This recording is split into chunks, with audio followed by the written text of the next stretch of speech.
Hello, everyone. We're recording this because we want to invite you again to a new online class with Svagito on the 26th of October. And it's on family constellation and trauma and bonding. When Life Stops, that's the title of your latest book, Svagito. And can you say something more about that in this class? Yeah, well, basically, when life stops is the experience of when one is in a trauma. Of course, somebody had sent me a mail saying, but life never stops. Of course, life doesn't stop, but you experience life as if life stops when you are in a trauma situation. So I also describe how this also happened to me. So in this book, I describe a little bit my personal experience. And then also in the book, we examine what trauma is from a somatic point of view and from a systemic point of view. And then in the book, I introduce a way of working where you combine working with the body and working with the family system in a session.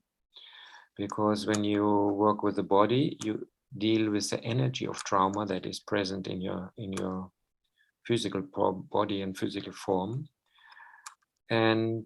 But sometimes that is not enough, because even you deal with trauma energy, you haven't examined the causes why this trauma happened to you, and that is sometimes because of a systemic entanglement. And that has a lot to do with bonding. So in this workshop next week, I want to examine a little bit how bonding, on one hand, supports us in dealing trauma, because when we are bonded and when we are connected to other people, we are less prone to be traumatized, and also we can heal trauma better. But on the other hand, bonding also fixates us in a trauma field. Means we are living the life of our forefathers who were traumatized, and we tend to repeat their experience and we carry their feelings. So bonding also fixates us in a trauma context. So these are the two aspects of bonding. So in the work, we need to, first of all, acknowledge the importance of bonding for our human life. And secondly, find a way to, after recognizing and acknowledging these bonds, to find a way to move beyond the impact that bonding has on our life. In other words, as a meditator, we have to learn to be alone. And that is often not easy. And healing needs these two things. It needs the acknowledgement of bonding and recognizing its importance. And secondly, it needs some movement that leads us beyond bonding. And in the workshop, I will show a little bit how one can do this, working with the body and also working with a systemic field.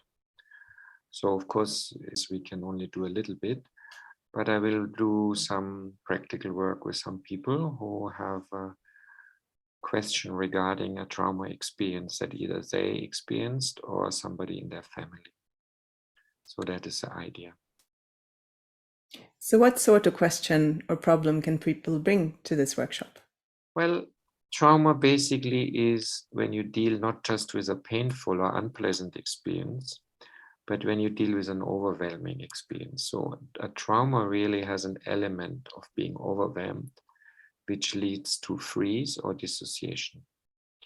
So when somebody has such an experience or experiences dissociation or freeze, or experiences a hyperactivation related to some event in their life or in their family, then this kind of issue I'm going to address in that meeting. Very good. And people can send questions before and also ask live in the group. Yes. And can I just ask you, what helped you when you had that big trauma in your life? What was the way out for you? Well, first of all,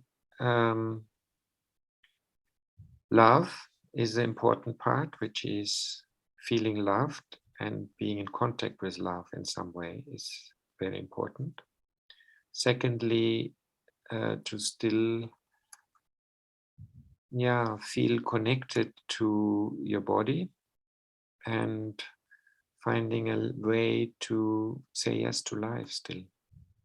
That is very important aspect, I think.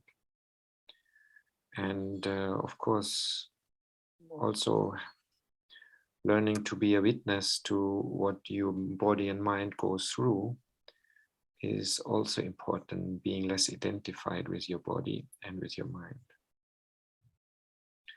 So so in this way you experience really that trauma also has an opportunity to put you in a space where you are less identified with your personality, and that is also